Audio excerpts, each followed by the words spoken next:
Hey, welcome to an interesting episode of Talk on Things and Stuff. I had a little bit of free time, and there's something in the back of my head that I've wanted to do for a while, and I thought, why not give it a try? Probably won't have as much of an impact initially, just because people have not had a heads up. But many of you have probably seen the meme where this guy is sitting back on a college campus holding a coffee mug, and there's a sign in front of his table where it holds some controversial opinion and it says, "Change my mind." Well, I thought we needed something like that with a question that I've been trying to find someone who's brave enough and bold enough to try to tackle the issue, and and that is a lot of us that have looked at the circumstances around Joseph Smith's proposals to his plural wives and have found that there's something a little bit alarming. And the things that are alarming are that there's a lot of issues in ways that he approached those proposals that are hard to distinguish from other religious sexual predators that any Mormons and anyone would accept are really problematic. So when you look at David Koresh, Julia Shacknow, you can just kind of Google religious sexual predator, and you'll find examples of people claiming to be prophets, claiming to speak for God, that use that position and use the voice of God to induce vulnerable people in their congregations to engage in unorthodox sexual relations. Most of the time, it's kept secret. When it's discovered, there's usually some sort of religious rationale proposed for it. So I think critics, people who are willing to look at Joseph Smith and see this dimension of him, make the case that Joseph Smith was a sexual predator.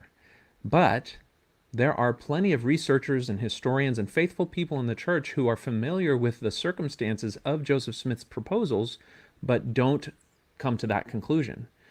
And so, kind of inspired by that meme, this show is just an open invitation for someone who is faithful to the church and faithful to Joseph to call in or message and lay out their reasons for why. And it's not so that I can try to disprove them, but rather so that my audience, so myself, can understand how someone who is faithful comes to this issue, shows that they have an understanding of the material of the issue itself, and can still find a faithful dimension or a faithful lens through which to see Joseph Smith. And so, to that end, we're going to do some things here. So, first thing is I'm going to invite anyone to call in and to take a stab at explaining why Joseph Smith was not a sexual predator. Now, you're going to be able to do this anonymously. So if you know someone who is a staunch defender of the church and a staunch defender of Joseph and you'd like to give them a chance to anonymously call in and make their case, then you can give them this phone number and say, hey, there's some clown on the internet who's inviting people to explain why Joseph Smith was not a sexual predator, and give it a go. You don't have to say who you are, so you have a chance to make your argument without fear of losing face or anything like that. And what I'm going to ask that you do if you call in is to do a number of things. I'd like for you to start by showing that you have an understanding of the issue at hand. And I think this would probably take the shape of showing that you understand that there are religious sexual predators apart from Joseph Smith, and that you understand why we identify and how we identify them as such. Yugi, I don't think I've ever had a chance to actually introduce my co-host Yu-Gi-Oh. Yugi is my puppy, and he's pretty inseparable from me when I'm around here. But right now he's being a butt. Yugi, you gotta chill, dude. The kids are coming home from school. That's just how it is. Here, you got your bone. You got your bone. Okay, be happy. So anyway, so you would start out by explaining that you understand the issue at hand, and then you would lay out your approach to Joseph Smith and the historical narrative and how you interpret the events in a way that preserves a degree of faithfulness on the part of Joseph, in that his actions were not that of a sexual predator, but rather that of a prophet striving to follow God. And then the final part would be just responding to any clarifying questions that I may have.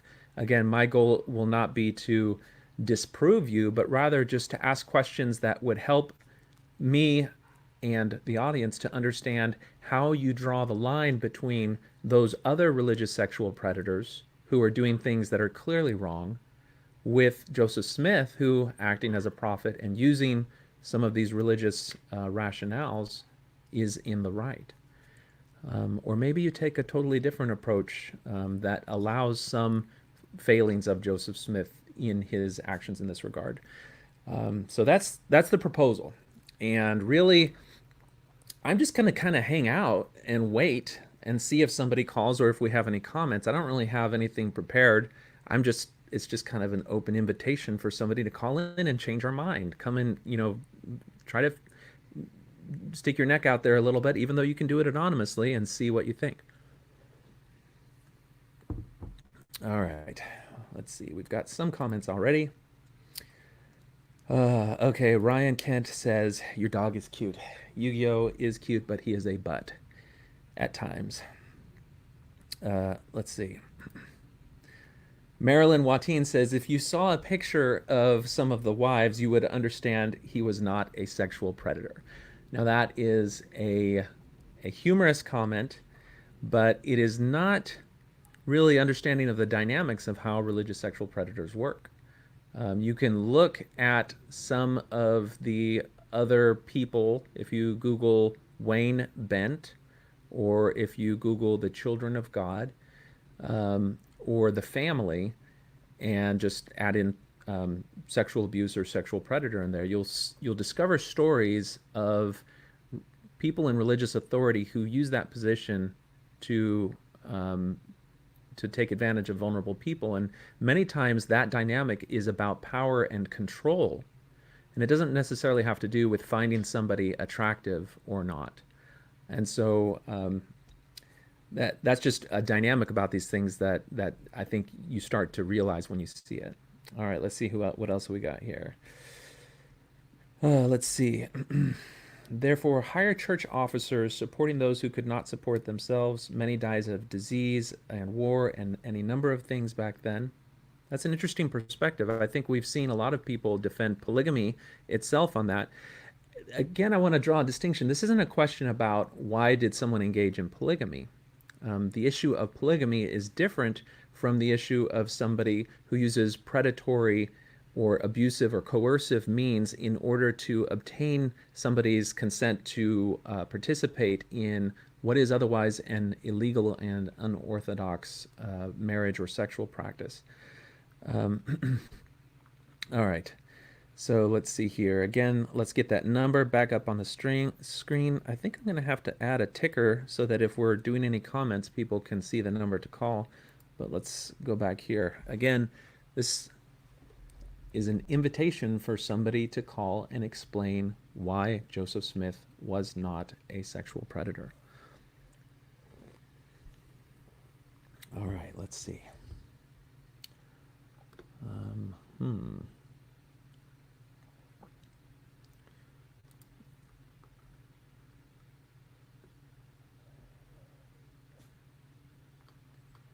So if any of you, I'm sure, a lot of times when we're in a faith transition and we start being vocal about our different view of the church of Joseph Smith, many of the times we'll be approached by the self-proclaimed apologist in your ward, or a leader will turn you over to somebody who is identified as someone who's able to defend the faith. And they'll become very invested in how you navigate your faith transition, and they'll want to address your concerns. And they do this out of a well-meaning thing, although sometimes as the person who is the doubter, it can feel a little bit intrusive into your thought processes, because a lot of this involves blame shifting, where they end up asserting that you as the doubter are somehow not able to understand how these things are actually right and good, when you're struggling with how to see things like Joseph Smith secretly proposing to young girls and women who are his foster daughters, for example. That's the type of dynamic that you have to struggle with if you're going to address this issue of addressing how Joseph Smith was not a sexual predator. So we'll give this about 30 minutes. I just want to see if anyone is able to call in. If no one calls in or is able to engage on this subject in the next 30 minutes, then we'll call it a day, and maybe somebody else will be willing or game to next time. Part of this is kind of inspired by a young man by the name of Go Goff. If you Google My Life with Go Goff, you'll find a Facebook page, a YouTube channel. I think he's got a YouTube channel, but he's also got a Facebook, a blog page where he has a regular video series called Dispelling Anti-Mormon Lies and Myths. And he'll tackle a difficult subject and provide a faith-promoting perspective on the things. And I think the first few that I saw from him were hard to take seriously. He seemed to be very entrenched in a faithful perspective. Yugi, what are you doing? You little Google. Okay, Yugs. All right. This is my coffee, though. You better not try to drink my coffee. Okay. But then he started to show on some of his videos a little bit more nuance and a little bit willingness to say things that maybe the brethren themselves wouldn't feel quite as comfortable saying. So I haven't written him off yet, but certainly, go Goff. If you're interested in explaining your perspective on this question of whether or not Joseph Smith was a sexual predator, I would love for you to check out or maybe call in or set up a future discussion where you could put your perspective on that. I think it's easy to tackle the subjects for which there are ready explanations. This is a subject where I don't think I've seen anyone really, in defending Joseph Smith, dig into the types of manipulations, for example, that are found in the happiness letter, which I've laid out on a separate video, and try to come up with a faith promoting perspective on it.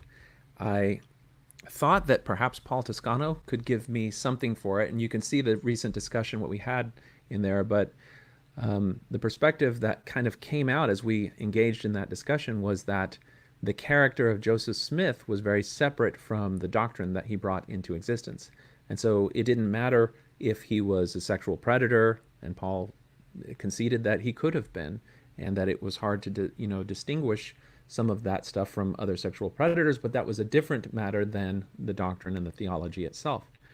I have a harder time adopting that position, but I felt like I came away from that discussion with a better understanding of Paul's view on the issue.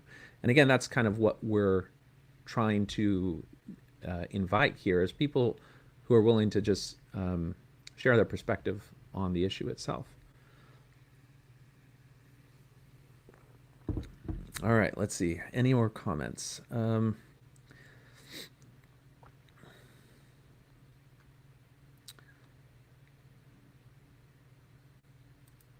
Okay, David Willis says, many of the photos of Joseph Smith's wives were taken well after they were in their prime. Younger women would have been better looking, obviously. Now, David, I think that you are probably right. And I'm going to show you something that I did. Let me see if I can find it real quick. Because a lot of you guys may be familiar with a smartphone app called the Face app.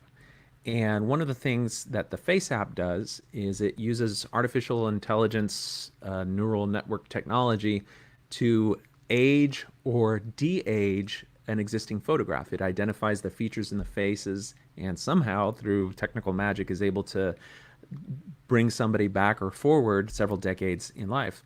So since we do have some photos of Joseph Smith's wives when they were older, I thought it might be an interesting exercise to take some of those photos and de-age them. So let me see if I can find some of those photos and share them with you. Let's see, we've got one here, and I will say open in. Can I open that in?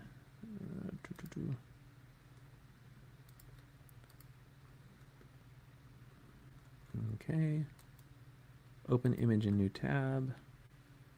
And then we will escape out of that. All right. Okay, so again, the number is scrolling on the bottom of the screen, so you should be able to see that. I'm going to change and share a image that shows some of that work. All right. So this is an example of one of those de-aging. On the left, we have, and I'm going to hide some of this stuff. On the left, we have, let me get these other things out of the way. Boop. On the left, we have an image of Eliza Partridge, which was taken a couple of decades after the death of Joseph Smith.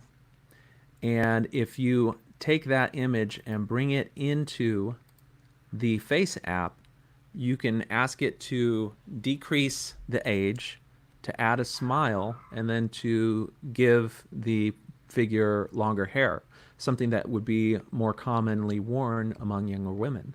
And if you do that, you can see an example of what Eliza Partridge would have looked like as a young woman marrying Joseph Smith. Remember, the Partridge sisters were the sisters who secretly married Joseph Smith without Emma's permission or knowledge. And then, because Emma was struggling with the issue of polygamy and eventually decided to allow Joseph Smith to have plural wives that she knew about, selected the Partridge sisters, and so a sham marriage that was a repeat marriage was performed of the Partridge sisters, of which Eliza was one of them. And so this is just an example that even though when we look at some of the pictures of Joseph Smith's wives, we may see them as not meeting modern standards of beauty. If you look at what they might have looked like when Joseph Smith had his eye on them, the pictures or could be very, very different. All right, let's go back to our full screen.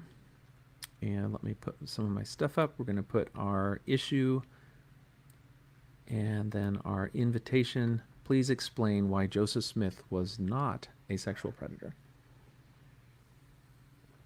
All right. Again, I don't expect to get a call, but if I do, that would be pretty cool.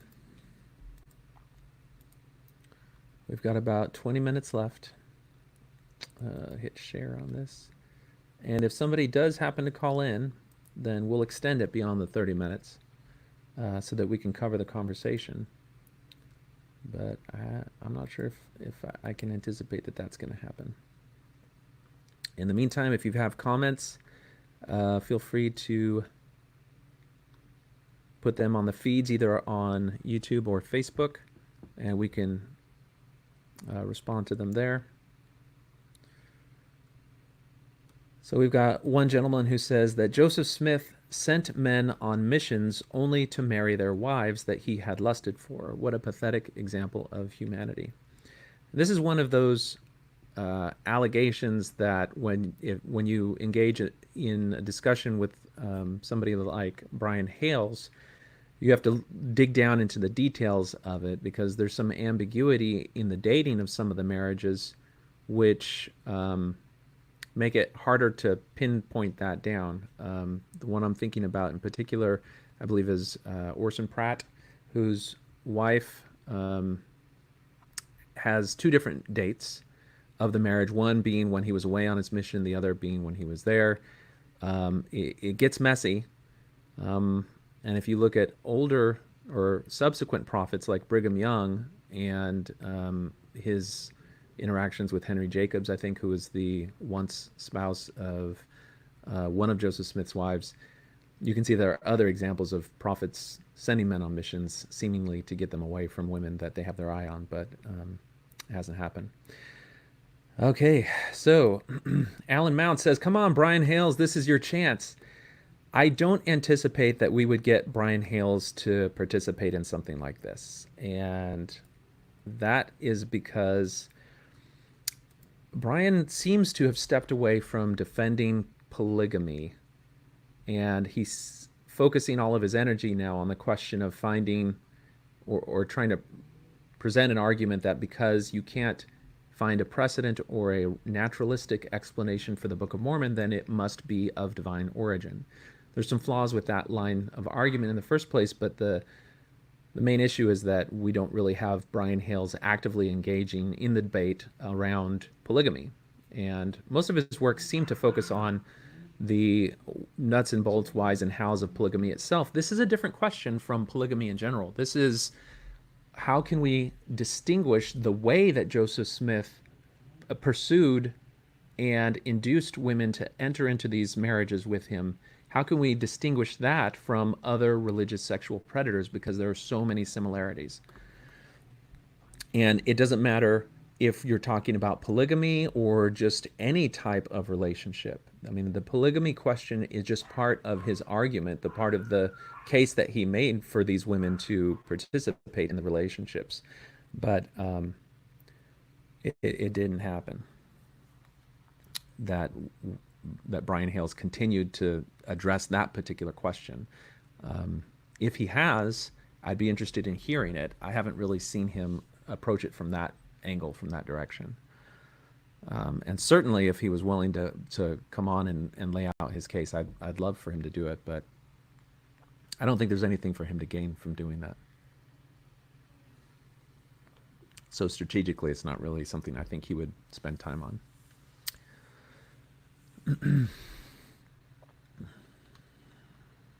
All right. Again, the question we have today is, was Joseph Smith a sexual predator? The critics say that he was. We're looking for somebody on the faithful side of the argument to call in. The number is 220-422-2222. Just call in and lay out your case. You don't have to give your name. We just want to know how people are able to rationalize this.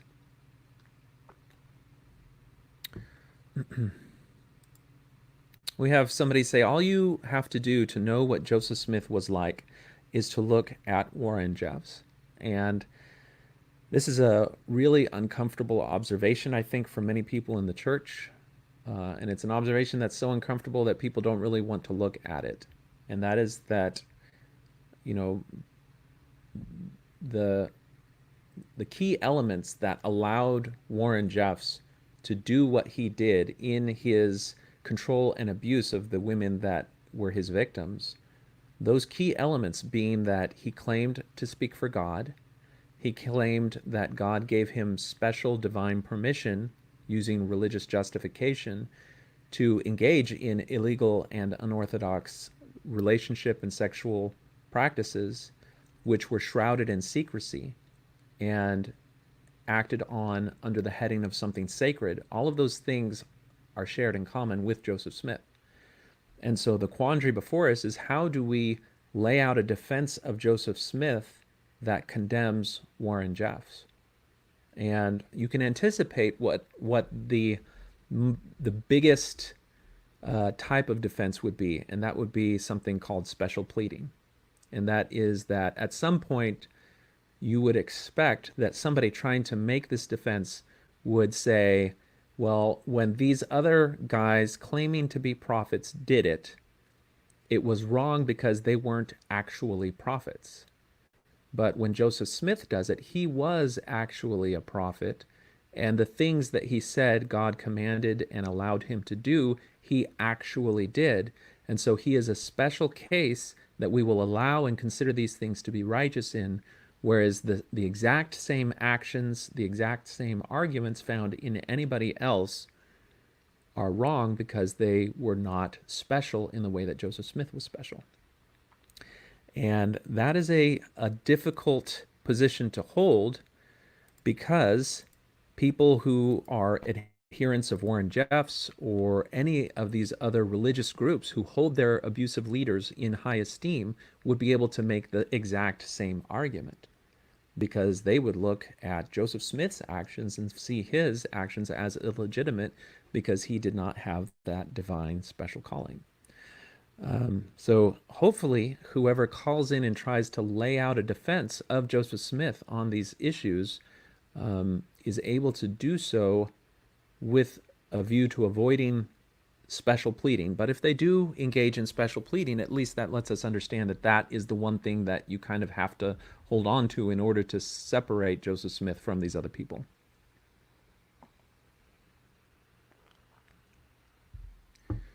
So when you look in this issue, and I think some of the things that people looking to defend Joseph Smith are going to have to confront, there's a couple of key things. Now, if you have a chance, definitely review my Sunstone presentation on the happiness letter, because we go line by line on the happiness letter and we show how a lot of these manipulative themes are woven throughout it in very beautiful language. But some of them are the notion that things that you may think are wrong according to old superstition or old morals or things outside of God's domain can actually be made to be right if God commands it. And then you combine that idea where you have a sense of what they call divine morality, where something, no matter what it is, can be considered moral, just, and good if God commands it, even though you would see it as immoral and wrong in any other context. That's a divine command morality. That is paired with somebody claiming to be the spokesperson or the mouthpiece for God. And so that is a theme that you'll find in almost universally in all of these religious instances of sexual abuse. And that is that the man in control, and it's usually a man, although there are examples of women, the man in control uses the position of being the spokesperson for God to tell you what God commands. And that just happens to be that you will engage in some form of unorthodox sexual practice or relationship with them. Again, it's in the happiness letter, and you'll find it on other issues woven throughout Mormonism itself, not directly bearing on the issue of marriage or polygamy, but things that have to do with obedience in general. All right, let's see here. No one's called yet. Let me just see who's at my door. Doot. Who's that?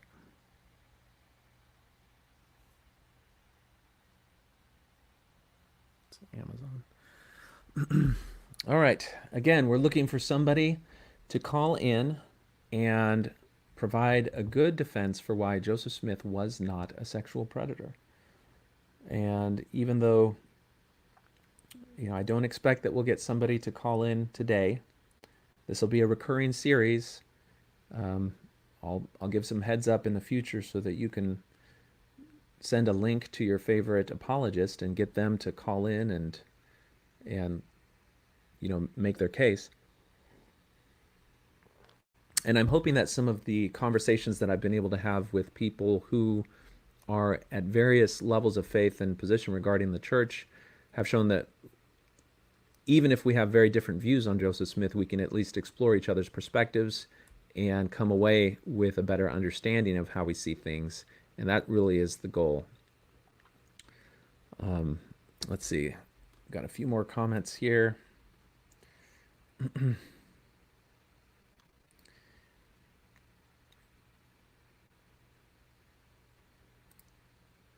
Evil apostate thinks all the women's are beautiful.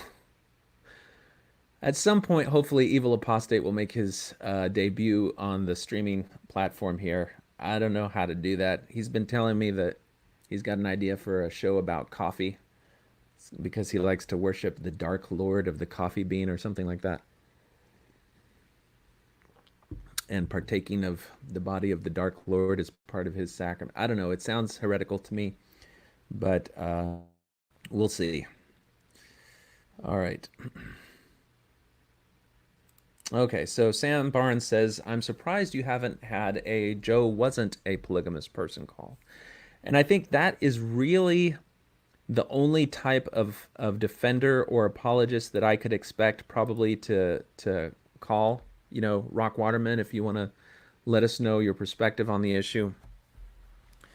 And really, if you do make the case that Joseph Smith did not practice polygamy, or that, all of the different women who later shared their personal experience of how Joseph Smith approached them for his proposals, they were all lying, and they all were falling in line behind Brigham Young and other people who, through a remarkable force of will and control, were able to craft a narrative about Joseph Smith that has survived over a century, that's really all you can do. But that's a concession that you agree that all of these stories about how Joseph Smith may have proposed to women are wrong and immoral and have no place in the life or the character of someone who is claiming to be or respected as a prophet of God. So, even if you want to take the position that Joseph Smith did not actually engage in all of these things about polygamy, that's what it is. So, let's see here. While we're waiting, maybe there's something that we can do. Let's see here.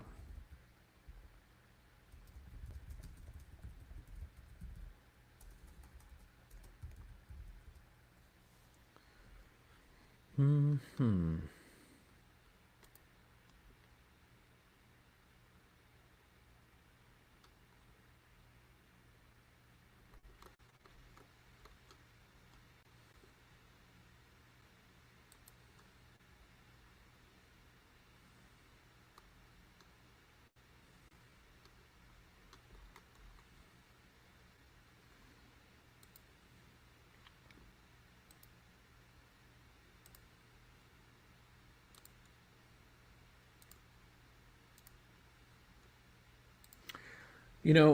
There used to be something that was fun to do, and that is that the church at Mormon.org used to have a portal where you could, in real time, have text chats with missionaries.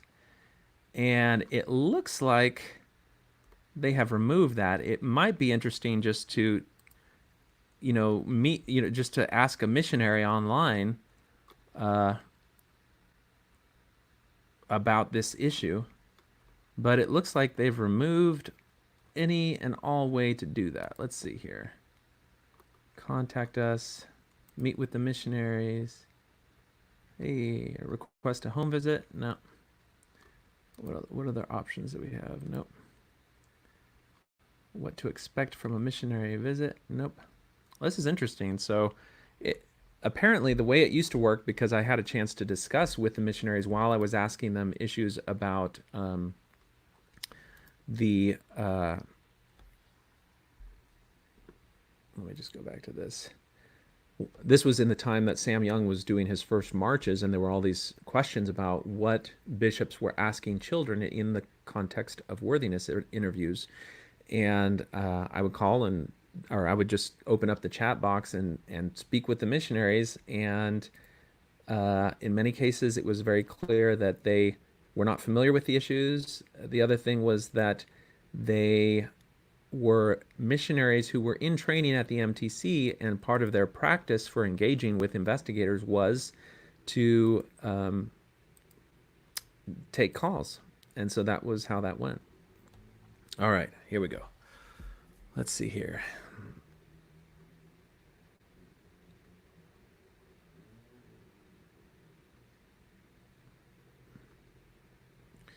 Okay, so we're waiting for somebody to call in. The number is 210-422-2222, and share with us your understanding of why critics may consider Joseph Smith to be a sexual predator, and a way of looking at the historical facts and the character of Joseph Smith in a way that is faith promoting and does not find him with that particular smear. The purpose of the conversation will be to understand your perspective, not to argue with you and get you to change your mind.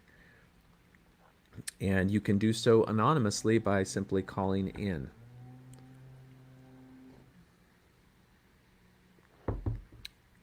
All right. So let's see here. We've got somebody who says, well, isn't the practice of polyandry proof enough that he was a sexual predator? Now, this is where you get very particular with your terms. And that is that you've got polygamy, which is an overall umbrella term that would include any combination of men and women in a plural marriage situation. Then you've got polygyny, which is one man with multiple women, which is what I think most Mormons thought Joseph Smith engaged in. So you could call that either polygamy or more specifically polygyny. Or you've got polyandry, which is where you have women who can be married to more than one man. And the church does hold the position that Joseph Smith did engage in polyandry. And this complicates things a little bit, I think, for people like Brian Hales, because while we have an audio recording of Andrew Jensen, who was in the church historian office, answering questions from members in Sweden in something called the Swedish Rescue, where they ask him, did Joseph Smith marry women who were already married to other men? Andrew Jensen describes the differences between these different things, including polyandry, and says, yes, Joseph Smith did practice polyandry. And that is something that is difficult to wrestle with. And if you read the Gospel Topic essay on plural marriage in Kirtland and Nauvoo, it acknowledges also that in something like 11 marriages, Joseph Smith was married to women who were already married to other men. Now, if you pay attention to how Brian Hales addresses this subject, one of the cases that he makes is that in one of the revelations that Joseph Smith had, it talks about doing away with old covenants. And one of his arguments is that in doing that, the prior covenants, the prior secular marriage covenants that anybody had entered into that were different from the new and everlasting covenant involved in celestial marriage, those were absolved. And so when Joseph Smith married a woman who already had one of those types of marriage vows, the prior marriage vow was absolved. And so Joseph marrying them while they had already been married was not a contemporary marriage with their old marriage. It was a serial marriage where the other one was absolved in the act of Joseph Smith marrying the woman. And so that's one way to keep Joseph Smith clean of this notion of there being polyandry. And, it's kind of up to you to decide whether or not you would accept that type of rationale. That type of rationale we found in the story of David Koresh. So one of the things that the state found when they started to investigate the Branch Davidians was that David Koresh had his own religious framework that allowed him sexual access to the women and children in his congregation. And one of those was that with his new ordination and the breaking of the seals and his new dispensation, foretold by the book of Revelations, all marriage covenants were absolved and everybody was available to be his bride so that he could bring forth the 12 elders that were foretold in the book of Revelations. And so there was to them, compelling religious and biblical justification for what he was doing. And this is one of the things that if I did ever have the chance of having Brian Hales or somebody who's done the research on this in a discussion, it would be, how can you draw a distinction between other religious sexual predators who have used theological frameworks in order to justify their actions? How is that different from Joseph Smith using a theological framework? Because the defense that you get in the way that Joseph Smith conducted his polygamy was that it's not like just some slobbering, lascivious, carnal-minded person. Joseph Smith did it with a view towards binding and sealing all of humanity, all of these family lineages, to accomplish God's work. And so the sealing ceremony and concept were all tied into his activities with other women. And these somehow elevated anything that you might accuse him of doing as a sexual predator into fulfilling God's commands. And I think if you start with the position that Joseph Smith was a prophet and everything he said God told him through revelation or otherwise did actually happen, was actually a communication of God, then you could hold that position, and you're stuck with the special pleading case of Joseph Smith. And so you can see anyone else who uses religious argument to justify sexual predations, and you can say, well, they're bad, but Joseph Smith is good. And the problem is that other than special pleading, you don't have any way to do that. Um, okay, so let's go back to our banner. Again, we're inviting anyone who would like to take a stab at explaining how Joseph Smith was not a sexual predator when critics of the church, myself included, see his actions as indistinguishable from other sexual predators. Please call in because we'd like to hear that perspective. Okay. Yu-Gi-Oh abandoned me. He's probably hiding Tootsie Rolls in various parts of the house. He's terrible like that. Okay, let's see here.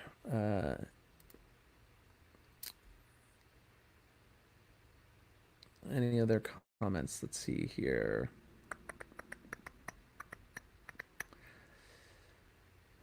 Somebody says, somebody please call in. You're certainly welcome to do that. We're hoping to get somebody to call in.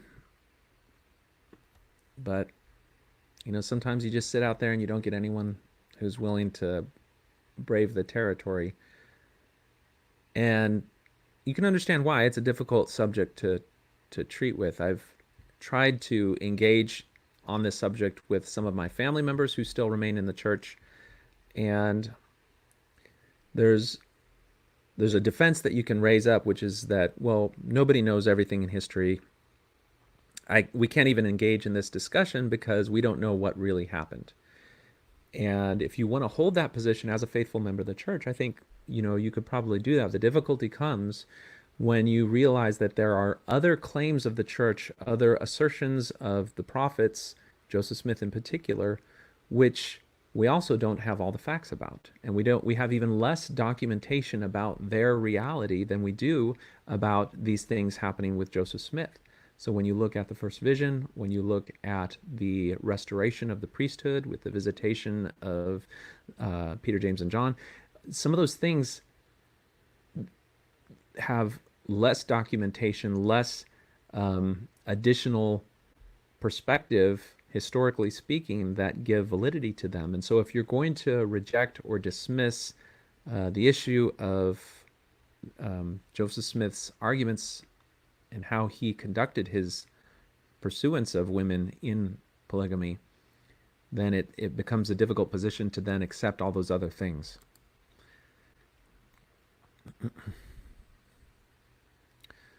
Okay. Crazy Lizard says, I would call in, but it's too nerve-wracking. It's not that nerve-wracking. All right. Nobody knows who you are. Hopefully I'm not a terribly intimidating person to talk to.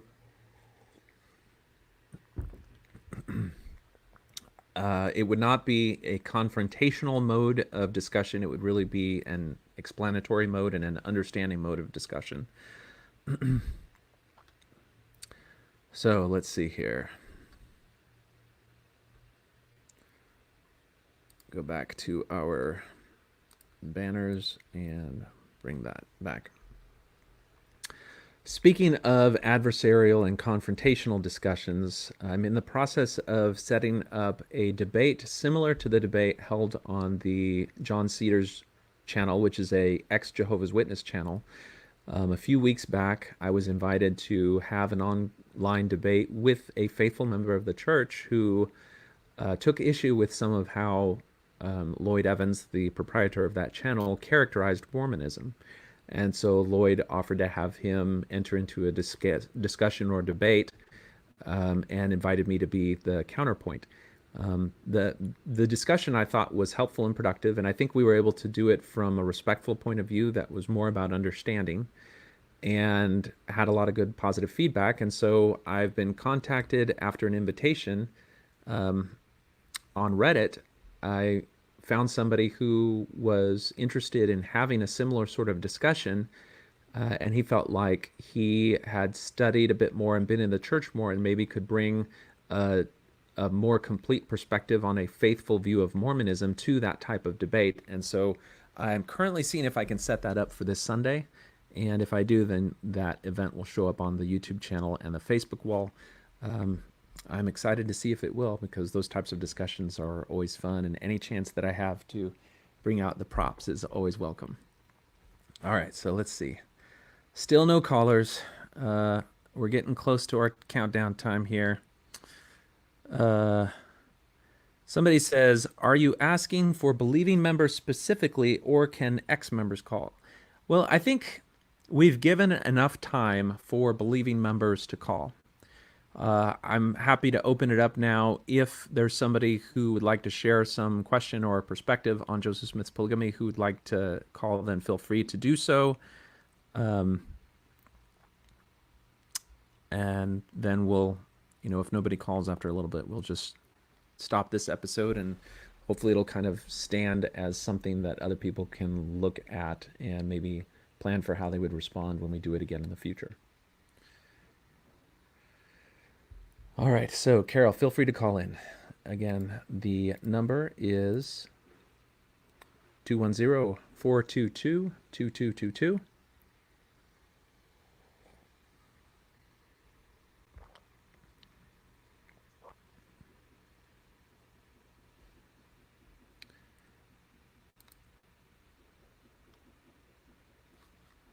All right, we've got someone.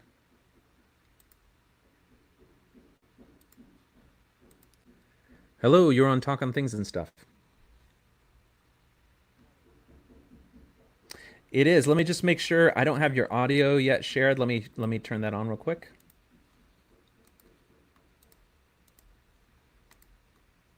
All right, I think we can hear you now. All right. So now, first, are you a believing member who'd like to share a perspective on Joseph Smith not being a sexual predator, or do you have something else in mind? I'm not a member, but I have many friends who are, so I've been around that environment. Okay. I don't necessarily believe that he was, though, from Right. the evidence that I've seen, the information that I've researched. Okay. So I have brought it. Wait, continue. Yeah. No, I was going to say. So, what's on your mind? What do you want to talk about? So I've asked. I visited the church, just to ask them these questions specifically. So, so with the 14-year-old girl, he was married. There wasn't any necessary sexual encounters with that. So. Yeah. That can kind of be dismissed from my point of view. Do you kind of agree with that, or what do you? Well, I think when you talk about Helen Mar Kimball and the other, I think there was one other, a few months shy of their 15-year birthday woman. When I talk to people about that issue, I don't dwell too much on the age. I've seen the counter arguments that there are 14-year-old girls who get married, and that's true. It's also true that generally they're married to men who are close to their age and not necessarily a couple of decades older, like in Joseph Smith. And so I feel like that's not as strong of an argument when you want to get to the root of the issue. For me, with Helen Mar Kimball in particular, the problem with that marriage, that relationship, and that proposal was that she initially rejected him. And the counter argument was, well, if you marry me, if you enter into this relationship, then it will guarantee the salvation of your family. Now, placing that type of pressure on a 14-year-old girl to essentially cloister herself and save herself for the prophet. And when I say that, that's based on other ancillary details about her story, where some of her friends relate, and a poem she later wrote, where she didn't understand that by accepting this proposal, she would not be available then to her peers to enter into normal youthful relationships because she was saved up for the prophet, being one of his plural wives. And so my position is that the problem with that is that you have a man claiming to speak for God, claiming to be able to promise some sort of heavenly reward to induce a young woman to accept his proposal that is illegal and secret and kept from his wife, and done with a disproportionate degree of power and autonomy. And so I Yeah. think all of those things, when you look at those factors and you just separate that out, and then you look at other religious predators who do the same thing, make and you have to realize that when you're making a divine promise like that, there's an implicit threat, which is that if you do not submit, then it places your family or your soul in jeopardy. And that, promise with an implicit threat is something that, again, you will find in the happiness letter, and you'll see described in the witness statements of some of the women who later testified in things like the Temple Lot trial, in how Joseph Smith approached them and taught them the principle. He, in some cases, used the metaphor of that the gate would be closed if you didn't accept, with people understanding that the gate of heaven, talked about in D&C 132 as the pathway to God's blessings, was something that was dependent on you accepting this principle. And so all of those, what I see as religious manipulative messaging going to the targets of Joseph Smith's activities, are the problem, regardless of the age. But it's much more focused when you compare the disparity in the age of somebody as young as 14. Does that make sense? Yes, but didn't she? I thought that she communicated with her parents before accepting his request, and they were informed on the decision too. Yeah, this was not Is something that? that Joseph Smith did in secret. And some Yeah. people make the case that it may have been her father himself who arranged the marriage, and Joseph Smith accepted it. The difficulty with that, or at least the difficulty with using that as a defense for Joseph Smith, is that when you look at groups that lawmakers and psychologists and researchers identify as harmful cults, and that's kind of where you'll see research is under the heading of cults. But when you look at them, it's not uncommon for the person at the head of the organization who is doing these abusive things to inculcate the parents, and to have the parents involved in bringing vulnerable people, their children, into the clutches of the predator. And I think, if just going as far as Warren Jeffs, where you can see that there are whole families that are completely immersed in the worldview of the religious leader that gives him all of this Mhm. disproportionate control and power. And so for them, it would make sense, and it would almost, there would be incentive for them to tie their children to the prophet.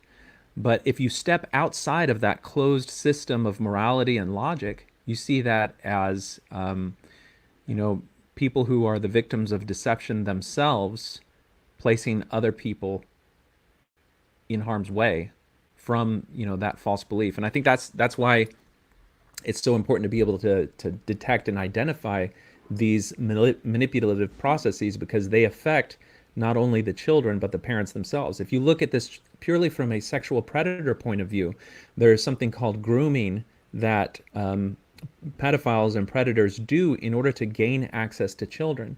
And the target of their grooming, in addition to the children themselves, is also the environment and the other accountable people in the lives of the children. And so, and many times they'll work on the parents to try to get their parents to submit to putting Mm. the children in an area where they can act on them without being discovered. And so this is just a form of religious authority grooming that, is not unique to Joseph Smith. You can see it in Warren Jeffs. You can see it in the family in Yeah. particular. There's all sorts of other examples. There's some Any good points that I haven't thought about actually. It's, I think, when I first started on the journey, it was hard for me to see a lot of Joseph Smith's activities as problematic as I see them now. And I think a lot of that was my own Yeah. naivety with how people prey upon people using religion. And so there's an article on the thoughts on things and stuff .com website where I've listed a whole bunch of documentaries that you can find on streaming services like Netflix and Amazon and Hulu, where they go into just example after example of groups where a religious figure has used his claimed authority, and terrible things have happened because he was able to induce people to follow him and to submit to him. And once you see how it happens in these other groups, where as Mormons we don't have any psychological defense mechanisms. I remember being a believing Mormon. As soon as you hear a criticism of Joseph Smith or the church, your mind just throws up a wall that's anti-Mormon, and so you don't consider it. Heard But of if you that. look at these other things, like, I had no problem as a Mormon looking at L. Ron Hubbard and saying, yeah, he's totally a cult leader and he's like ridiculous. And so if you get a chance, many of you who may be in a mixed faith relationship, if you're able to watch some of these documentaries of other predators, then nobody's at risk for seeing Joseph Smith in a bad light in the documentary itself. But on reflection, if you then read the accounts of the young women who were subject to Joseph Smith's proposals, it becomes really uncomfortable because you have to be able to somehow draw a distinction, and it's very difficult. And if, when I asked some of when you're a Mormon, like asked this questions, it just like it becomes acceptable just because it's what God was telling him to do. So even like any of the manipulation stuff, they just ignore it. Yeah, That's what I've seen. yeah. I think you encounter that a lot, and it's encoded in Scripture. If God commands something, then it's right. And we have Yeah. really just an example of how to submit to that type of conflict between your conscience and God's command in the early chapters of the Book of Mormon when Nephi is commanded to slay Laban. You're given a model for how you are to subordinate your conscience and what you think is right if you are commanded by God or by God's prophet to do something which you would otherwise see as reprehensible. And so that's a real danger. And that type of story being part of the mythology of Mormonism is something that allows leaders to continue to teach that obedience is the first law of heaven and that a prophet will never lead you astray. And those types of messages which induce people to unplug their conscience and unplug their autonomy and their ability to say no to something are very harmful because they lead to the sorts of abuses that we're talking about. It happens today, and it happened back in the beginning of the church. And would you ever use the 16-year-old girl? There's a story about her and Joseph in a barn, and then I believe that's one of the reasons Oliver Cowdery was excommunicated because he described their relationship as like abominable or something like that. Would you ever Yeah. bring Well, that I up? think the main revealing point about the Fanny Alger affair, which is what you're referring to, Yeah. is that relationship happened before I think it's 1836 restoration of the priesthood keys and the visitation of Elijah, the very act which would have opened up the new and everlasting covenant, the ordinance which would transform something that before you would see as adultery. But once you put that ordinance in place, suddenly it's a plural marriage, celestial sealing. Well, if a marriage happens before that restoration, then it becomes difficult to make the case that that it's anything other than adultery. And that's where, when you read Mhm. the way that the church has framed that particular marriage, it's in the heading of D&C 132. It's in the gospel topic essay. And what they'll say is that Joseph Smith understood some of the principles of plural marriage as early as 1831.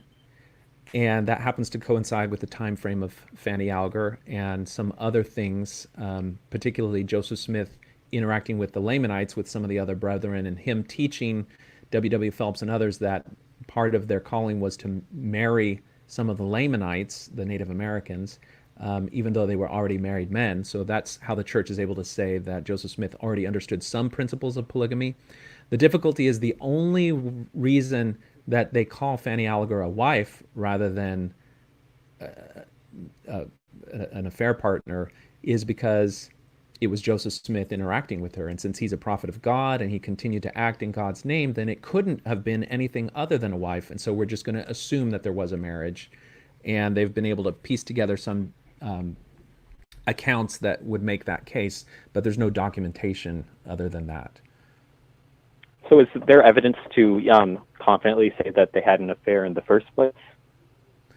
Well, like with a lot of the difficulties with Mormonism, it all depends on how you frame it. So I think if you talk to defenders of the church who are familiar with the data, they'll say, well, Joseph Smith would not have gone against God's will on something as important as that. And so we assume that there was a marriage done and that the people who viewed it as an affair simply did not have possession of all the facts. Whereas, as you pointed out, even people who were close to Joseph Smith saw it as an affair, at least for a period of time. When we look at the history of Oliver Cowdery, he was, Joseph Smith flipped on him and started disparaging his character when Oliver Cowdery started disclosing these things. And it was only later that they reconciled, and Oliver did not make that point the subject of his discourse after that. So I think you're going to find people who are able to defend it either way based on just how they want to view all of those events. Yeah. It's interesting that you are able to go into the church spaces and ask some of these difficult questions, or have you had a chance to pose some of these questions to faithful members? Yeah, one of my friends brought, it was like a Sunday church meeting, and me and my friends went, my Mormon friends, they invited me, and I've gone regularly, so most of the people knew me already. Mm-hmm. And they told me, one of my Mormon friends told me to pose these questions because he was just interested to what the leaders would have to say about them. Oh, so he's basically using you as a proxy to answer or to ask difficult questions, because you could ask them and nobody would immediately paint you as a doubter. They would see you as an investigator. Whereas if the faithful person asked it, then, and I know how this works, then immediately they're like, well, why are you asking these questions that would seem to imply that the prophet was doing something wrong? Did you have a chance to follow up with him? Over. With him specifically, well, he's still in the church and they're still talking about, he's still doing all of that, but I think he's just interested in what they had to say, because we were reading over Doctrine and Covenants 132. Mm-hmm. It was a completely different part of the section, though. And so I just found a way to weasel in the plural marriage stuff and brought up the conversation. Yeah. And it was kind of interesting just to see in general. But yeah, D&C 132 presents great difficulty, I think, for the church in defending it. It's in the happiness letter, there's a way for them to say, well, it was never canonized scripture, even though historians and general authorities have quoted it again and again and again, even in General Conference. D&C 132 contains some of the same religious manipulation where, there's this whole idea that the man, of course, has to get consent of the first wife in order to pursue other women, but then that's followed up with, well, if the woman rejects him and does not give him consent, then she's destroyed. So there's this whole thing. If you don't obey, you're going to be destroyed. And that's pretty problematic. That's specifically what I brought up, the part about that Emma Smith would be destroyed and how he's giving this to her and what that would look like. Yeah. And they said that it's like she was destroyed after she dies. What would they think would happen? And I'm not sure what that would mean for their Holy Family or anything if she's destroyed after. Yeah, and even if that's the case, what you're saying is that her free agency is deprived of her, in that the whole idea that the husband has to ask consent is just lip service and a sham. And so if you're a woman, how do you view that? Because not every woman is eager to share their husband. And so if you're saying that you're given the choice not of allowing your husband to take another bride or not, and that's the end of it, it's you're given the choice of allowing your husband to take another bride, or your soul will be destroyed, or you will face damnation or eternal punishment or any type of punishment in the hereafter. Either way, it's not acceptable. Well, yeah, it was just a different time, right? That's what they say. But yeah. Yeah. Well, things that are just, right, and moral today were also just, right, and moral back then. And I think this is a common argument that you get, is that you're engaging in a form of presentism. The fact that you view these things as wrong just reflects that you're living in a modern age where sensibilities are very different. The difficulty is, if you go back and you read the criticisms of Joseph Smith and these plural marriages back with the contemporaries in the critical newspapers and articles and exposés, they were all saying these things are wrong. They were all saying that him Oh, really? engaging these women with these notions and words was wrong.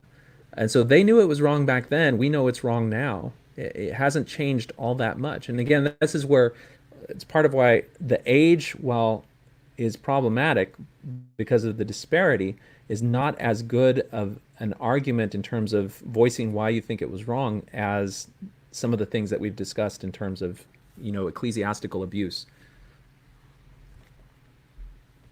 Okay, I haven't thought of it like that before. That's interesting. So there are like people talking about it during the time frame it was happening. Yeah, I mean, a big part of Okay.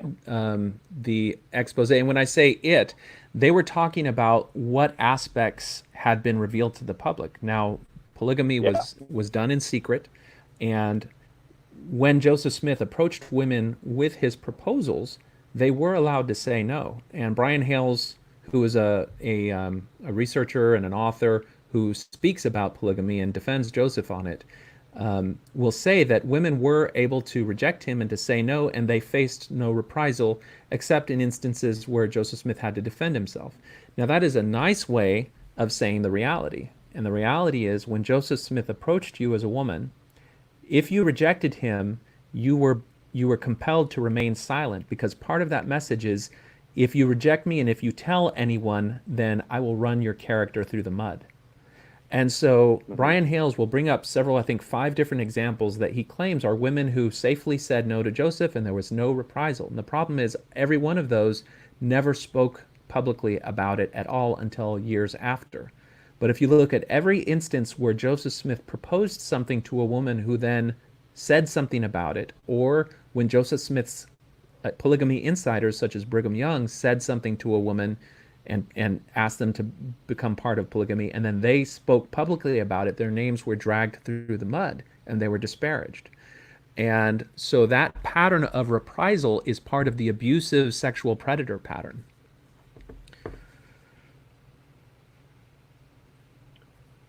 I've heard. I don't know. Have you heard the story about how Brigham Young, like when he was in Nauvoo, I believe, with Joseph Smith, Mm-hmm. he asked a woman to marry him and do the plural marriage, and then they locked her in some sort of a closet and waited for her to provide the right answer. I heard it was in the autobiography. I don't know if you've read it. The famous one, "No Man Knows My History or Story." Yeah, you're It speaking was about in that Martha. one. Yeah, about Martha Brotherton. And Yeah. that's an example that people will bring, and sometimes they bring it up to try to argue against Joseph Smith when it was not Joseph Smith who made the initial proposal, though he was brought into the story. And this is one of those examples Hmm. where somebody received the missionaries, accepted the gospel, and immigrated all from England with her family. This is the Brotherton family. And once they got into Nauvoo, she went for an appointment or to visit and the leaders of the church, and that was what started along the pathway of the story that you're talking about, where Brigham Young made a proposal to her that was polygamous, and that they kept her locked away in a room trying to get her to give the right answer. Joseph Smith was brought in when she would not immediately comply, and he explained to her that if Brigham Young didn't suit her after she gave him a trial, that he would take her on. These stories circulated in Nauvoo even before the eventual expulsion of John C. Bennett, who was another central figure in the issue of plural marriages or spiritual rivalry in Nauvoo. But it's one of those things where a lot of people who were criticizing these activities only had to go on what the rumors were in the time, and those rumors in these cases were, people like Martha Brotherton saying, "Hey, this is what's going on," and then the public is left to try to figure out whether or not to believe them. We have our own instances with public figures where victims are coming forward and saying, "This happened to me." And I think we've seen with the Me Too movement where suddenly we've realized that, and I say suddenly, I mean, this has been an ongoing problem in our society with anyone in positions of power, where it becomes hard for people to believe the victims because we have held these men of power in such high regard and high esteem. And that Mhm. position is used to silence victims. And so we recently have started to say, as a society, we need to start listening to these victims. And that phenomenon existed back in Nauvoo as well. And that's why when you read about the events not only of Martha Brotherton but of Nancy Rigdon, when she went public with Joseph Smith's proposal to her and the subsequent fallout, you can see that she was essentially a whistleblower or a Me Too type person explaining that Joseph Smith is doing these things. And I think in her case, there were just the forces of all the men around her that ended up overshadowing what she was actually experiencing, ended up silencing that story in the life of Joseph Smith at the time. So with these stories, do you believe that Joseph Smith just exuded like the characteristics and the grooming of a sexual predator, or do you believe that he was indeed with malicious intent in a lot of these, and he was actually trying to be one of these sexual predators? I don't know. When you listen to Wayne Bent, there's a documentary called "The End of the Earth Cult" or something like that on YouTube. If you just Google that or Google Wayne Bent, you can see on-camera interviews with people who are essentially children, as well as with adults who were under his religious spell. And that is that they believed that he was a Messiah figure and that he represented and spoke for God. And in amongst all of the pleasant doctrine and the apocalyptic doctrine were these unorthodox sexual interactions that seemed to carry the blessing and commandment of God. And so if you ask the question, well, did he really believe those religious things? Was he really trying to do this? Or was he just using his position to prey upon women and girls to gratify his carnal desires? I don't know that you can draw a difference between these two. Anyone who's in a Yeah. position of power who realizes and sees that they can have an influence over other people and compel them to do things and to keep secrets and to tell lies because of his religious position, and that he can do that and get them to do it not out of fear but out of love or out of a sense of righteousness, then we see that those powers get abused. And in my mind, when I look at the events of Joseph Smith in the Nauvoo era, he's able to get people to defend him, to lie for him, and to cover up things for him and feel like it's an act of righteousness. And it speaks to his charisma and his ability to really get people to do what he wants and to protect his interests. And that includes the sexual activities as well as anything else that he would do.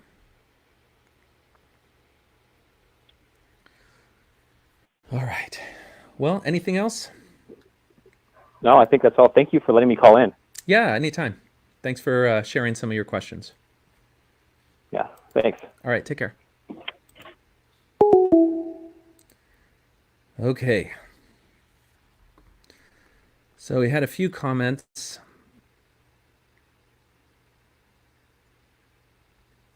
Let's see here.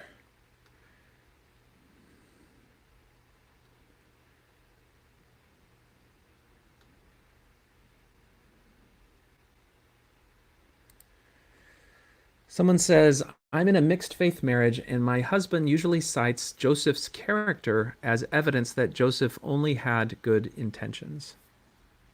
And that's an argument that is not uncommon. You'll hear that not infrequently.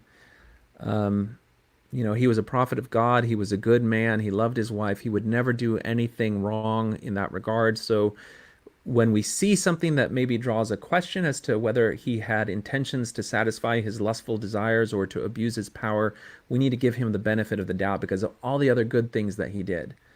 And I think, you could make that same argument for Bill Cosby, for Michael Jackson, for any of these other people that we would say were abusers of power.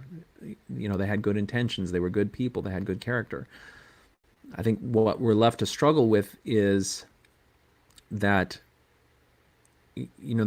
there's honey in a trap or there's cheese in a trap, and the cheese does not justify the trap. And in many cases, the cheese is what lulls people into that vulnerable position where they can be caught by the trap. And just because a trap has cheese does not mean that it's not a trap. And so, if we apply that metaphor to the way that predators work, in many cases they're very helpful and they'll do great, wonderful things.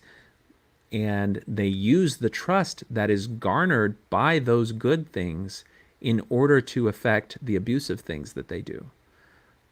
There's a Netflix documentary about a Mormon family. I forget the name of it now. Let me see if I can find it real quick.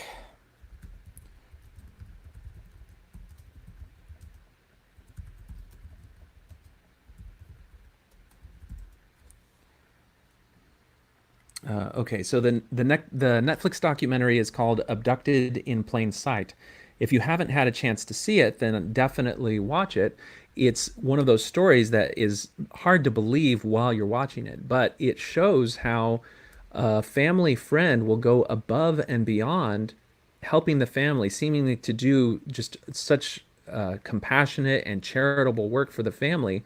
And if you only look at the acts themselves, they may seem like they're trying to be helpful. But when you look at the full landscape of what happened, you can see that those charitable acts were done to earn the trust of the family, to isolate the target of his intentions, and to give himself an opportunity to effect his abuses. And that's kind of the dynamic of predators that it's always hard to tell ahead of time which people are being nice without secondary intentions and which people are not. And this is one of the things that people who help institutions set policies to protect children have to wrestle with is, defining which activities are appropriate and which fall outside the bounds of propriety.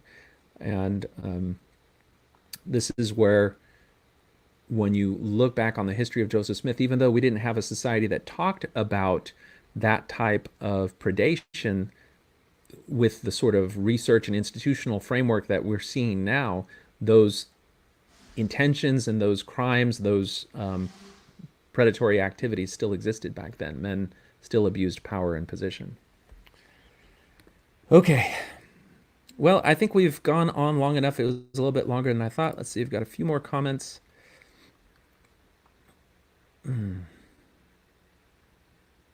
Okay, well, this is an interesting. Okay, Maxwell's Unearthly says, my friend is an ex-Mormon, but he doesn't think Joseph was a sexual predator because no one got pregnant as a result of all those women who he married. What are your thoughts on this? So this is a common defense. Joseph Smith, we know, was fertile because he had children with Emma, but despite having at least 30 additional wives, we don't have any documented evidence that any of them got pregnant. And so we could infer that all of those things were simply symbolic sealings for eternity and there was no actual marriage in them. So if people want to defend Joseph, you kind of have to do so, if you're a member of the conventional church, in a way that squares with how the church defends Joseph. So later prophets certainly did engage with their plural wives sexually, no matter how they obtained them. You can go to the Joseph Smith Papers website, which is overseen and approved by members of the 12 apostles. And there's a paragraph there which specifically says, even if we don't have any proof of sexual activity between Joseph Smith and his plural wives, there is nothing doctrinally or otherwise which would prevent him from engaging in those activities.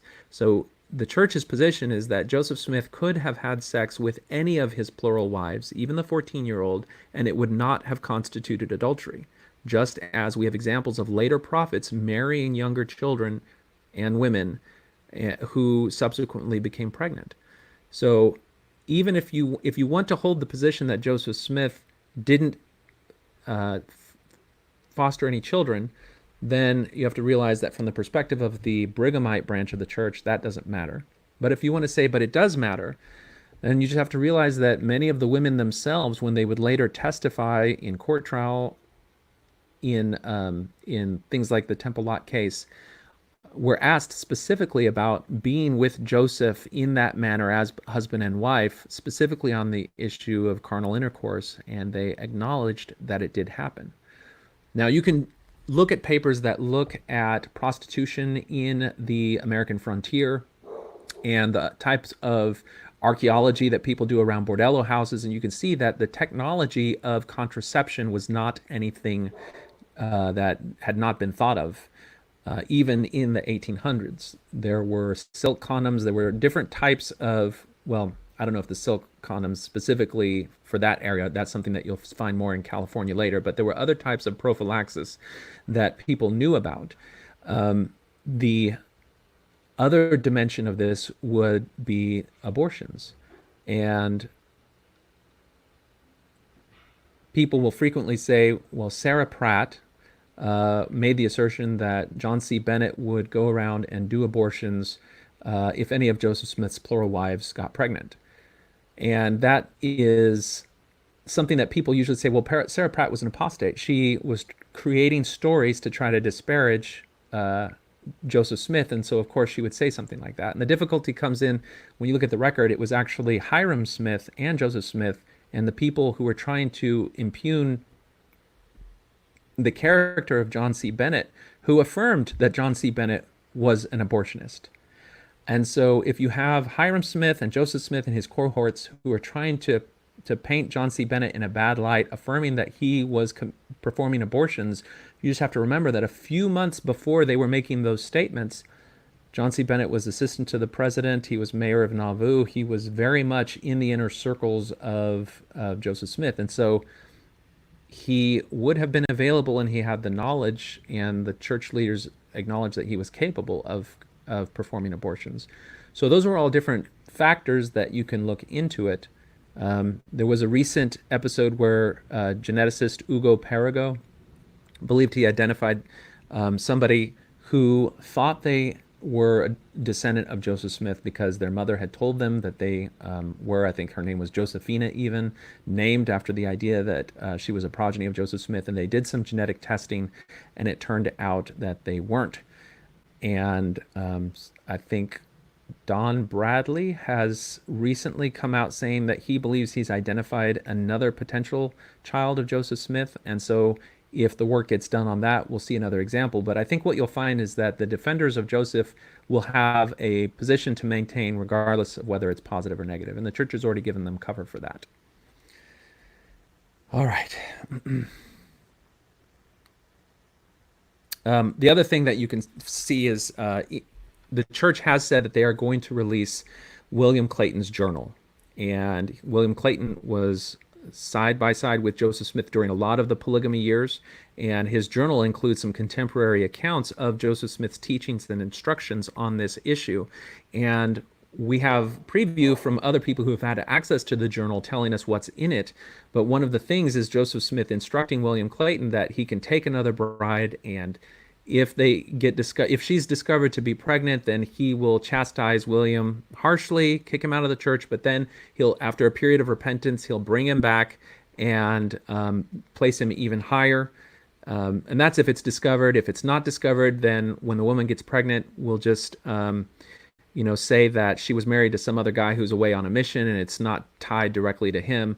And so there was the institutions of deception that were used to cover those things up. So that leaves open the possibility that we may find people who are descendants of Joseph Smith later on. It'd be interesting if this phenomenon where people are signing up for that 23andMe chromosome study that eventually is linking people together, if we were able to find some unknown descendant of Joseph Smith that can go up through there, but I don't know if that will ever happen. And the conspiracy theorists will say, well, since the church owns them genetic companies, that it would shut down anything that did that. But I don't know if that's the case. All right. Well, I think we've got the end of our show. Again, we did not have anybody who was able to call in and lay out a case in defense of Joseph Smith where they were able to show that he was not, in fact, a sexual predator. But I'm hoping that this conversation just lays the groundwork so that if you've got a particular apologist or defender in mind that you think would be able to do a good job of really making that case, send them a link to this conversation and just say, this is going to happen sometime in the future.